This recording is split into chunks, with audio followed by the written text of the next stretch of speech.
말씀을 나누고자 합니다. 내 마음에 부어진 사랑.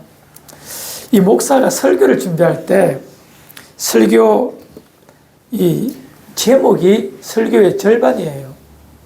제목을 정하고 말씀을 통하여 그 말씀의 강론의 설교의 제목을 정하는 것이 너무 어려운 일인데, 내 마음에 부어진 사랑, 이 읽었던 5장 5절의 말씀에서 이 부분을 이렇게 제가 만들어냈지만, 여러분 주변에 안 나와 있지만 제가 괄호하고 뭐라 적었냐면 죽음과 사랑이라는 부제를 달아두었습니다. 죽음과 사랑. 기독교인이 가장 많이 묵상해야 될 단어가 있다면 죽음과 사랑입니다. 죽음이라는 단어 속에는 죄가 포함되어 있는 단어죠. 죽음과 사랑에 대한 이 단어에 대한 정의와 깊은 묵상이 있으면 우리는 신앙생활을 하는데, 하나님의 말씀을 이해하는데 참 큰 유익이 있습니다. 여러분, 오늘 먼저 부정적이지만 죽음에 대해서 함께 보기를 원합니다. 인간이 살아가면서 수천 년 동안 살아도 해결할 수 없는 인간의 실존, 인간의 가장 큰 난제가 있습니다. 숙명이 있습니다. 바로 죽음에 관한 것입니다. 죽음에 대한 두려움은 인간에게 얼마나 강력한지 우리는 역사 속에서 다 발견할 수가 있어요. 어르신들 잘 아는 진시 황제, 그도 그 권력 앞에, 중국을 최초로 통일한 그도 그 권력을 오래도록 유지하고 싶어서 늙지 않고 죽지 않으려고 얼마나 많은 힘을 씁니까? 애를 씁니까? 불로초도 구하기 위하여 수많은 사람들을 보내기도 하고요. 또 우리가 잘 알고 있는 애굽, 이집트의 바로, 그도 오래 한번 살아보려고 영혼의 불멸을 꿈꾸면서 피라밋을 만들고 그 안에다가 자기의 시신을 넣어두고 오래 살고자 방부제에 다 넣고 살고자 했지만, 시간이 지나니 그 또한 한 줌의 먼지로 흙으로 다 사라져버리지 않습니까? 역사 속에서 인간은 이 죽음의 문제를 해결할 수가 없습니다. 좀 지혜로운 사람들은 이 죽음이 뭔지에 대한 정의는 잘 내렸어요. 하지만 죽음을 극복하지는 못합니다. 혹 자는 죽음에 대하여 극복하고자 열심히 노력하여 만든 것이 뭐죠? 종교예요. 또 이 죽음에 대하여 사변적이고 합리적인 어떤 추론을 가지고 결론 내린 것이 우리는 철학이라고 말할 수도 있습니다. 그러나 그 모두가 죽음이 무엇인지에 대하여 정확하게 알지 못하기 때문에 그들이 만들어낸 두려움의 산물이요, 또한 막연함의 결과가 그들이 만들어낸 문화요, 철학이요, 종교일 뿐입니다. 그런데 여러분, 우리는 기독교를 사랑의 종교라고 말하지만 또한 생명의 종교라고 말합니다. 왜 생명이 종교냐? 기독교만이 이 죽음에 대한 해법을, 해결을, 답을 말해주고 있고, 또한 그곳에 생명이 있기 때문에 그렇습니다. 먼저 우리가 성경을 잘 이해하기 위해서, 기독교를 잘 이해하기 위해서, 생명을 잘 이해하기 위해서 죽음이 무엇인지를, 성경에서 무엇이라고 말하는지를 알아야 합니다. 성경에서는 죽음에 대한 죽음, 사망 이런 단어가 많이 나오거든요. 그것이 무엇인지를 우리는 알아야 성경을 제대로 볼 수가 있습니다. 우리 죽음에는, 성경에서는 세 가지의 죽음을 말합니다. 뭐라고요? 세 가지의 죽음. 이 죽음에 대한 단어가 정리가 잘 되어 있어야 성경을 볼 때에, 또 생명을 이해할 때에 쉽게 이해됩니다. 첫 번째 죽음이 뭐냐면, 물론 헬라어로 사나토스라든지 아포드네스코라 이런 헬라가 있지만 그 몰라도 됩니다. 전체를 다 아울러서 죽음에 대해서 이렇게 성경은 세 가지를 말합니다. 첫 번째가 육체적 죽음. 육체적 죽음이라는 것은 모든 인간이 다 죽는, 자, 이 말을 이해하기 전에 죽음이라는 단어가 무슨 의미냐면 분리되는 것을 말합니다.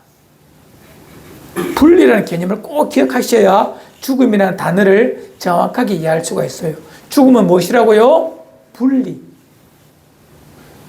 지금 기독교에서 말하는, 성경에서 말하는 죽음에 대한 정의입니다. 세상 사람들이 말하는, 어둠에 갇힌 자들이 말하는 그런 단어 죽음 말고, 성경에서 말하는 생명의 종교인 기독교가 말하는 이 죽음에 대한 정의를 잘 이해하십시오. 첫 번째 죽음이 뭐냐면, 분리를 가지고 이 단어들을 이해해야 되는데, 첫 번째 죽음은 육체적 죽음입니다. 즉 인간의 육체와 영혼이 분리되는 것입니다. 다 아는 생물학적 죽음입니다. 죽은 다음에 어떻게 되죠? 우리 죽었다는 말을 돌아간다는 말을 쓰죠. 돌아가셨다. 어디로 돌아가죠? 나온 곳으로 돌아가야지. 어디로요? 나온 곳으로. 분리된 육체는 몸은 어디서 왔죠? 흙에서 왔죠. 그래서 흙으로 돌아가는 거예요. 그리고 영혼은요? 어디로 돌아가죠? 영혼을 만드신 그분 앞으로 가는 거예요. 이걸 돌아갔다, 죽었다라고 말합니다. 육체적 분리를 육체적 죽음이라고 말합니다. 또 성경에는 또 하나의 죽음이 있습니다. 무슨 죽음이죠? 영혼의 죽음. 인간이 하나님 앞에 생명으로 만들어지고 난 다음에 범죄합니다. 에덴에서 쫓겨납니다. 하나님께서 막으셨습니다. 아담이 들어오지 못하도록. 즉 하나님과 인간의 분리. 이것이 뭐라? 영혼의 죽음입니다. 하나님은 생명이시기 때문에 그 하나님과 인간이 분리됨으로 말미암아 인간의 영혼은 죽은 거예요. 그래서 인간은 죽은 존재로, 하나님 없는 존재는 죽은 존재입니다. 에베소 2장 1절의 말씀처럼, 2장 1절의 말씀처럼 인생은 허물과 죄로 죽었다라고 말합니다. 맞습니다. 여기서 죽은 것은 바로 영혼의 죽음입니다. 하나님과의 분리 때문에 만들어진 일입니다. 세 번째 죽음이 있습니다. 그는 영원한 죽음입니다. 이 죽음은 뭐냐? 이제 이 분리된 상태에서 하나님께 회복하지 못하는 마지막 단계, 이제 돌이킬 수가 없어요. 이미 결정되어버린 죽음의 모습을 우리는 영원한 죽음이라고 말합니다. 우리는 이것을 지옥, 요한계시록의 말로는 불못, 지옥이라고 말합니다. 이곳에 가 있는 자의 모습을 영원한 죽음이라고 말합니다. 성경에서는 죽음의 단어를 세 개로 설명하고 있어요. 그래서 성경을 잘 이해하기 위해서는, 죽음을 잘 이해하기 위해서는 이 단어에 대한 정의를 가지고 성경을 보아야 성경을 정확하게 볼 수가 있습니다. 얼마나 잘 들었는지 한번 테스트 해보겠습니다. 요한복음 11장 25, 26절 우리 잘 아는 말씀이 한번 읽어봅시다. 시작. 예수께서 나는 부활이요 생명이니 나를 믿는 자는 죽어도 살겠고 무릇 살아서 나를 믿는 자는 영원히 죽지 아니하리니 이것을 내가 믿느냐. 너무나 잘 아는 말씀이죠. 그런데 여기서 죽는다는 말이 두 번 나와요. 그런데 원문 헬라 성경에도 똑같은 헬라를 쓰고 있습니다. 하지만 자세히 들여다보면 빨간색의 죽음과 이 파란색의 죽음의 의미가 다릅니다. 우리 죽음을 세 개를 배웠죠. 첫 번째 육체적 죽음. 두 번째는 영혼의 죽음. 세 번째는 영원한 죽음이 있다고 말했습니다. 그 세 개를 가지고 이 빨간색의 죽음과 파란색의 죽음이 어디에 속하는지를 잘 알아야 합니다. 보십시오. 예수께서 말씀하십니다. 주님은 부활이시며 생명이신데 예수님을 믿는 자는 죽어도 산다. 이 말이 뭐죠? 어떤 죽음? 육체적 죽음이에요. 인간의 죽음이에요. 이미 예수 믿다가 죽은 자들은 육체로 분리되어 죽었잖아요. 육체가 분리되어서. 하지만 주님께서 재림하실 그때에는 어떻게 된다고요? 산다는 거예요. 그리고 무릇 살아서 나를 믿는 자는 영원히 죽지 아니한다. 이 말이 뭐지? 이 죽음은 영원한 죽음이든 아니면 영혼의 죽음, 둘 중에 하나일 거예요. 자, 똑같은 말씀이지만 이 죽음에 대한 정의가 안 되어 있으면 이해가 안 됩니다. 왜냐하면 두 번째 죽음 보십시오. 나를 믿는 자는, 무릇 살아서 나를 믿는 자는 죽지 아니한다. 이 말이 뭔지를 이해를 못하는 것입니다. 그래서 살아서 믿는데 죽지 아니한다. 저 죽음이 뭘까? 내가 정말 이제 예수 믿으면 내가 영원토록 사나? 영원한 생명이 내게 있어. 내게 죽음이 오지 못한다. 두 번째 죽음인 영혼의 죽음도 이제 내게 이르지 못하고, 세 번째 영원한 죽음, 지옥도 내게 관계없는 것이 된다라는 그런 의미가 되는 것입니다. 죽음에 대한 정확한 단어에 대한 이해라든지 세 가지 죽음에 대한 모습을, 양태를 알지 못하면 이런 말씀들을 우리는 알아도 그냥 피상적으로만 알고 그냥 느낌적으로만 알지 이 뜻의 정확한, 단어의 정확한, 말씀의 정확한 의미를 알지 못한다는 것입니다. 자, 이제 죽음에 대한 이해가 되었고, 그럼 왜 죽음이 옵니까? 너무 잘 알죠. 우리의 죄 때문입니다. 잘 아는 말씀 로마지 말씀 2장 봅시다. 3장 23절과 6장 23절. 먼저 3장 23절 읽어요. 시작. 모든 사람이 죄를 범하였음에 하나님의 영광에 이르지 못하더니. 쉽게 말하면 모든 사람이 죄 때문에 하나님의 생명에 가까이 갈 수가 없다 그 말입니다. 그리고 6장 23절 함께 읽어요. 시작. 죄의 삭은 사망이여 하나님의 은사는 그리스도 예수 우리 주 안에 있는 영생이라. 죄의 싹은 뭐라고요? 사망. 죄의 열매는 죽음이라는 것입니다. 자, 우리가 죽는 이유는 죄 때문입니다. 너무나 잘 알고 있지요. 인간이 죽는 것, 이 죽음은 그러면 아까 말했던 세 가지 죽음 중에서 뭘까요? 두 번째와 세 번째가 될 수가 있습니다. 죄의 싹은 하나님으로부터 떨어져 나왔기 때문에 이제 인간에게는 죽음밖에 없는 것입니다. 이 죽음이 계속되다가 어느 시점까지 회복되지 아니하면 마지막에는 영원한 죽음이 그에게 기다립니다. 이 영원한 죽음은 돌이킬 수 없는 결정되어 버린 죽음을 의미합니다. 우리는 그것을 종교적 단어로서는 지옥, 게헨나 이런 말을 쓰는데 어쨌든 간에 영원한 죽음의 장소에 이르게 되는 것입니다. 이 죄는 곧 사망입니다. 죄의 결과가 죽음입니다. 그런데 이 죽음이, 이 사망이 이 땅에 있는 동안 생명으로 옮겨져야 합니다. 인간에게 죽음이 숙명이라면 이 숙명을 거스를 수 있는 유일한 길은 이 죄의 문제만 해결되면 생명이 찾아올 수 있는 것입니다. 목사님 다 알아요. 다 알아요. 이거는 제가 여러분 알지만 목사는 강단에서 몇백 번을 평생 외쳐야 되는 말씀이기 때문에 오늘도 전합니다. 하지만 여러분 꼭 알아야 됩니다. 딱 마음속에 수학 공식 외우듯이 딱 머릿속에 외우고 있어야 사탄의 세상의 소리에 흔들리지 않거든요. 함께 계속합니다. 이 죄가 내 속에서 사망으로 나를 이끌어 간다면 나의 이 죄 문제를 이 살아있는 동안에 육체의 죽음이 오기 전에 죄를 없애야 합니다. 어떻게 하면 내 죄가 없어질까요? 죄의 결과는 뭐죠? 사망이니. 내가 죽으면 나의 죄는 내 생명과 함께 죄는 죽습니다. 죽음이 죽음을 죽입니다. 그런데 여러분, 그런데 우리는 죽음 안에 살다가 죽음을 만나고 저 영원한 죽음에서 내 영혼이 발견됩니다. 그는 죽음밖에 없잖아요, 내 인생에. 내 인생에 죽음이 없이 생명으로 나타나기 위해서는 내 육체의 죽음이 오기 전에 나의 죄가 해결되면 돼요. 죄가 해결되기 위해서는 죽어야 됩니다. 나는 죽어봤자 지옥밖에 없으니까 내 대신 나와 똑같은 생명이 죽어줘야 합니다. 나 대신 죄의 결과로 죽음으로 그를 보내고 그 생명이 내게 와야 합니다. 바로 그것이 기독교입니다. 하나님께서 독생자 예수 그리스도를 십자가 위에 죽게 하셨습니다. 역사적으로 문화적으로는 로마인들이 유대인들이 예수 그리스도를 십자가 위에서 죽였지만 자세히 들여다보니 그 죽음은 나의 죄를 대속하기 위하여서 하나님께서 독생자를 대신 죽이신 하나님의 구원의 도구가 십자가의 죽으심이었어요.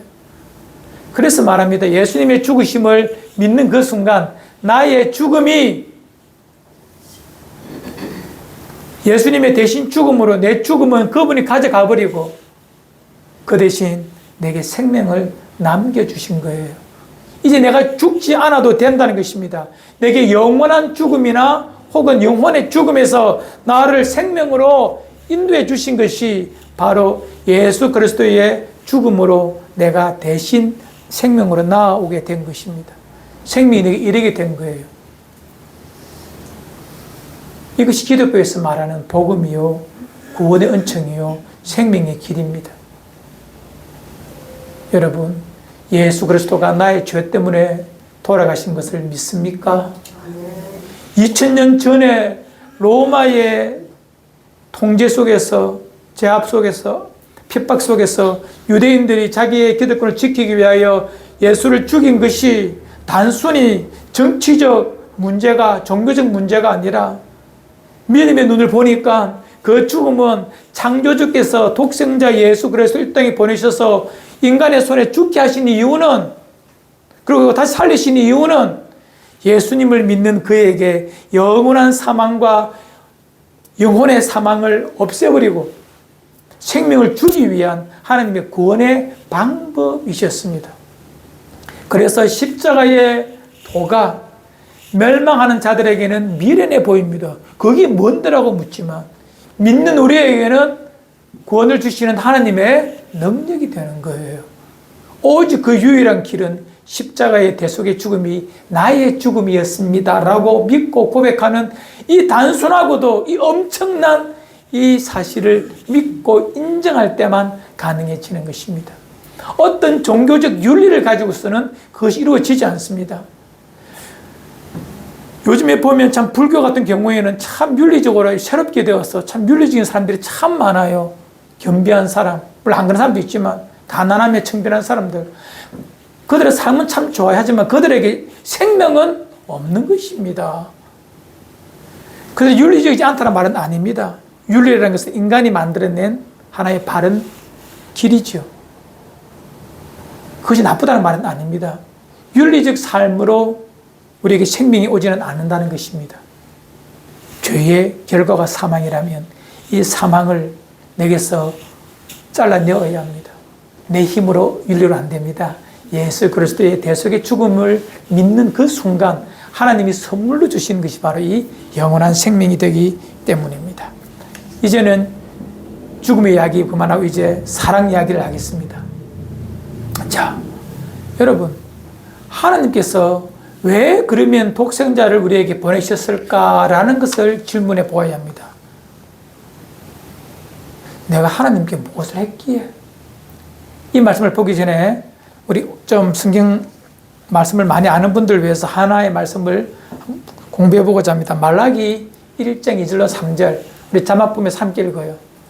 우리 오래 교회 다니신 분들 잘 들으셔야 됩니다. 특히 자, 함께 읽읍시다. 시작. 여호와께서 이르시되 내가 너희를 사랑하였노라 하나 너희는 이르기를 주께서 어떻게 우리를 사랑하셨나이까 하는도다.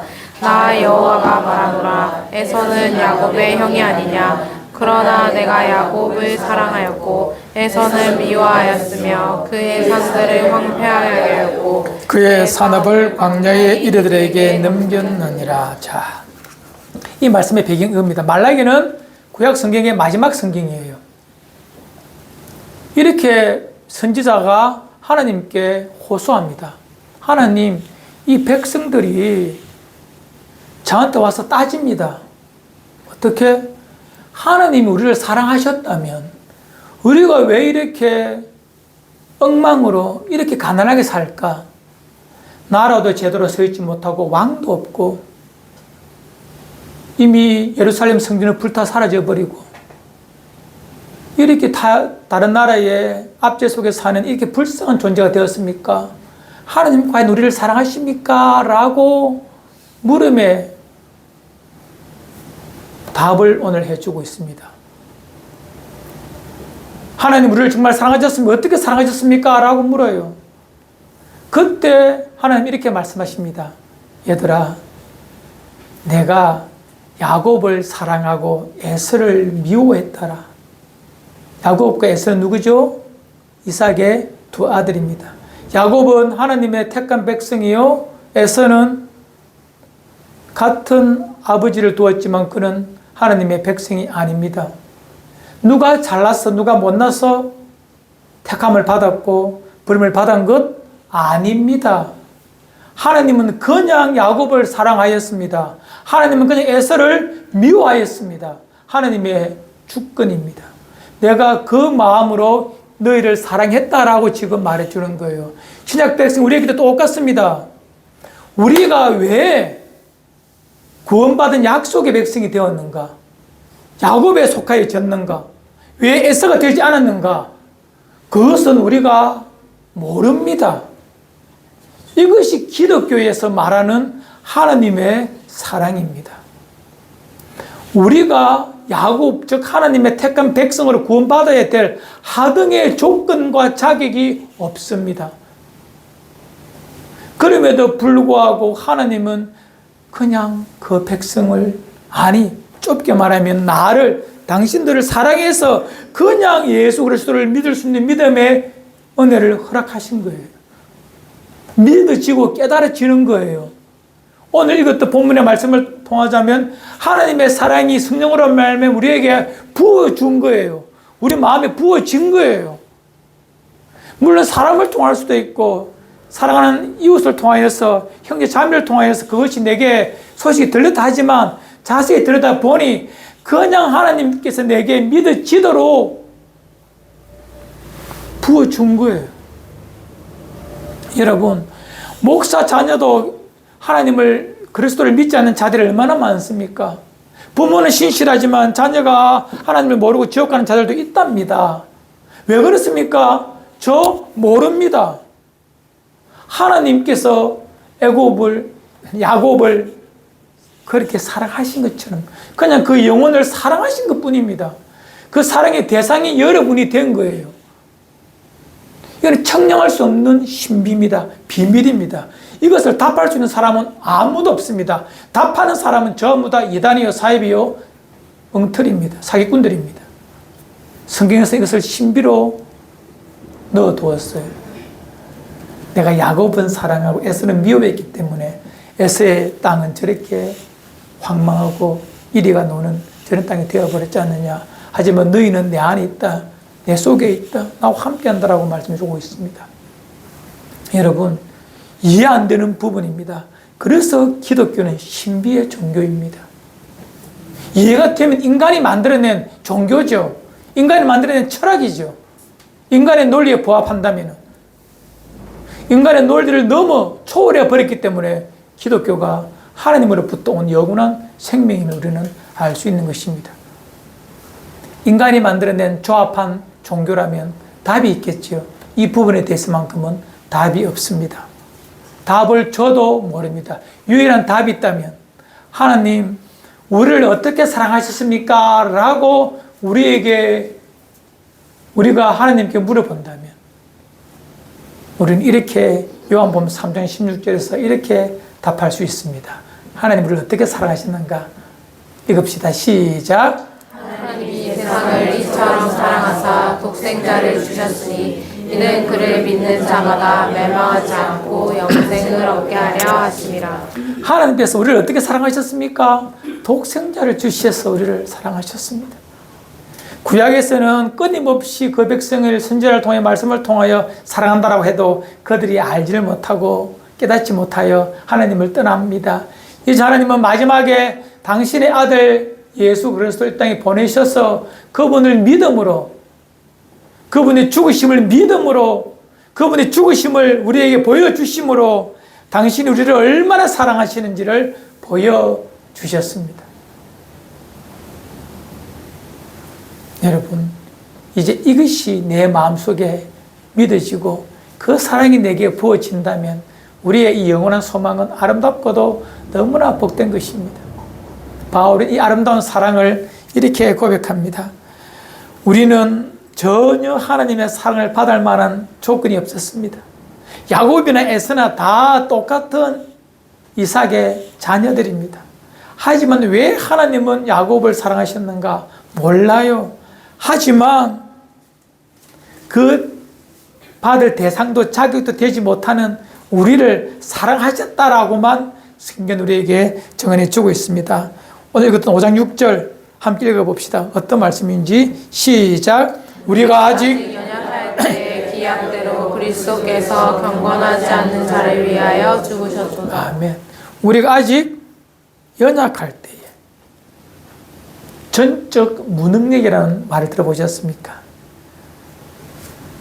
인간이 무엇을 기업을 받을 만한, 인정받을 만한 어떤 행위도 할 수 없는 그 상태에 있을 때에 그리스도께서 기약대로, 즉 구약의 예언대로, 약속대로 우리를 위하여서 죽어 주셨습니다. 이어서 말합니다. 7절에 의인을 위하여 죽는 자가 쉽지 않고 선한 사람을 위하여 죽는 자가 혹 있지만, 이 땅에 그 사람이 너무 사랑스럽고 그 사람이 정말 멋있고 참으로 아름다운 사람이라서 그를 위하여 내가 뭘 해주겠다, 이렇게 하는 일들은 간혹 있지만 5장 8절 이어서 우리가 아직 죄인 되었을 때에 그리스도께서 우리를 위하여 죽으심으로 하나님께서 우리에 대한 자기의 사랑을 확증하셨느니라. 우리가 그에게 죄인이었어요. 그런데 주님은 그 죄인을 향하여서 의인도 아니요 선인도 아닌 이 죄인을 위하여서 죽으셨다는 것입니다. 이해할 수가 없는 것입니다. 한 걸음 더 나아가면 10절에 보면 우리가 그분과 원수 되었을 때, 원수는 뭐죠? 만나면 죽이는 게 원수입니다. 그 원수를 향하여서 대신 죽어주신 거예요. 바울이 지금 말하고 싶은 것은 우리는 철저하게 하나님과의 대척점에 있는 그런 존재들이었습니다. 구원을 받아야 될 하등의 이유도 조건도 없는 인생이었습니다. 그런데 그냥 하나님의 사랑이 우리에게 부어되어서 이런 엄청난 구원의 역사가 이루어진 것입니다. 여러분, 인생의 구원은 지극히 개인적인 것입니다. 여러분, 한 사람이 한 사람을 사랑하게 되면 그 사랑받는 사람 참 그 사랑이 너무 좋아요. 그런데 여러분, 그 사랑한다는 고백 들어도 기분이 좋은데 천지를 만드신 그분께서 독생자를 보내셔서 죽기까지 하시면서 내가 너를 사랑한다는 그분의 사랑이 내 마음이 딱 부어질 때에, 믿어질 때에 내 마음이 좀 떨려야 되지 않습니까? 우리는 그 떨림으로 사는 것이 기독교인입니다. 종교로 윤리로 실천으로 사는 것이 아니라 그거는 다른 문제고, 출발은 나를 위하여 죽어주신 그 청량할 수 없는 사랑, 내가 연약할 때에, 내가 죄인 되었을 때에, 내가 원수 되는 그 상태 속에서 나를 위하여 죽어주신 그분의 사랑이 내게 부어되어서 그 사랑 때문에 우리는 살아가는 존재들입니다. 여러분, 그럼 이런 사랑이 있습니까? 라고 누가 물어보면 이런 사랑 없어요. 가장 비슷한 사랑이 있다면 부모가 자녀에 대한 사랑입니다. 이 부모는 가장 건강한, 가장 바른 부모를 말합니다. 요즘 워낙 이상한 부모들이 많아서 진짜 정상적인 부모들, 귀한 부모들이 자녀를 어떻게 사랑합니까? 한 번씩 대화를 하다 보면, 부모 자녀 간의 대화를 제3자가 들으면 우리 말로 웃기도 안 합니다. 이거 논리가 전혀 없습니다. 왜 자녀들이 부모에 대해서 그런 논리를 가지고 말을 합니까? 친구들한테는 그런 말을 하면 바보 왕따 당합니다. 그런데 부모에게는 논리를 초월한 논리를 가지고 부모에게 말을 하고 대화를 하고 관계를 가집니다. 그런데 이 바보 같은 부모는 그 논리 같지 않는 논리를 받아줍니다. 이해하려고 합니다. 이것이 사랑이거든요. 참 바보 같은 사랑입니다. 엉뚱한 것입니다. 이 시대는 철저하게 경제 논리로, 이익 논리로 만들어져 있습니다. 내게 유익하지 않으면, 유익이 없으면 아무것도 하지 않습니다. 손가락 하나, 눈빛 하나 움직이지 않는 것이 이 시대의 이기성입니다. 하지만 아무리 이기적인 세상이라 할지라도 부모 자식 간에는요, 안 그래요. 바보 같은 논리를 가지고 부모가 자녀를 대합니다. 바보스럽습니다. 이 세상의 논리를 깨어부수는 것이 부모와 자녀 간의 사랑입니다. 세상 눈으로 보면 바보 같은 논리죠. 바보 같은 일이죠. 그것이 하나님께서 우리를 사랑하신 그런 논리입니다. 사랑할 대상이 아닙니다. 사랑할 자격, 모습 아무것도 없습니다. 그런데 그냥 사랑스러운 거예요. 왜 사랑스럽죠?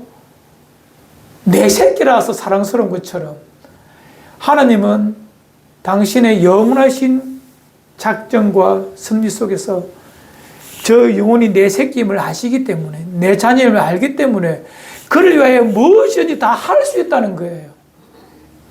독생자마저도 십자가에 죽일 수 있다는 거예요. 독생자를 살리심으로 그가 하나님의 구원의 도구임을, 메시아임을, 생명임을 보여주셨지만 하나님의 사랑이, 이 이해 안 되는 이 바보 같은 사랑이 내게 부원받은 거예요. 그래서 내가 구원받아 하나님의 자녀가 되었고 영원한 생명이 내게 주어진 것입니다. 육체적 죽음의 때가 오기 전에 영원한 죽음이 내게 멀어지고 영혼의 죽음이 내게서 해결돼 버리고 생명으로 오게 된 이 위대한 생명의 역사가 하나님의 청량할 수 없는 바보 같은 사랑으로 내게 부어진 것입니다. 이것 때문에 우리는 구원받은 거예요. 그래서 기독교는 이 부분에 대해서만큼은 무슨 말을 할 수가 없어요. 철학도 논리도 신학도 아무것도 필요 없습니다. 이 바보 같은 논리가, 이 바보 같은 하나님의 사랑이 나를 구원하셨어요. 영원한 생명이 내게 있어요.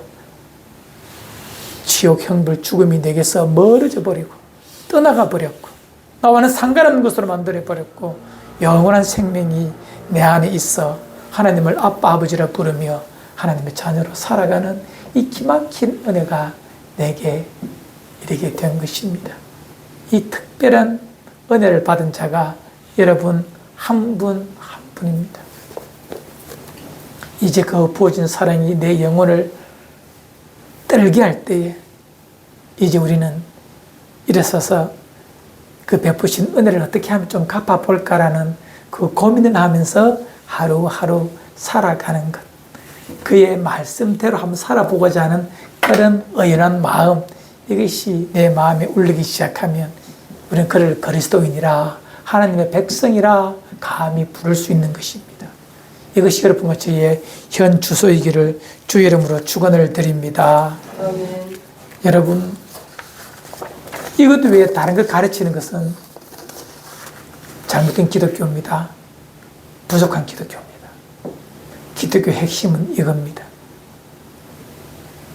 무논리요 바보 같은 사랑이 내게 이르렀고 그 사랑에 빚진 자 되고 그 사랑을 입은 내가 그 사랑에 100분 1이라도 1000분 1이라도 갚아보겠다는 그 은혜의 빚진 자의 마음으로 하루를 살아간다면 그가 서 있는 곳은 생명의 언덕이 될 것이고 하나님의 나라가 될 것입니다. 이것이 여러분과 저의 오늘 이번 한 주간의 모습이 되기를 주의 이름으로 축원을 드립니다.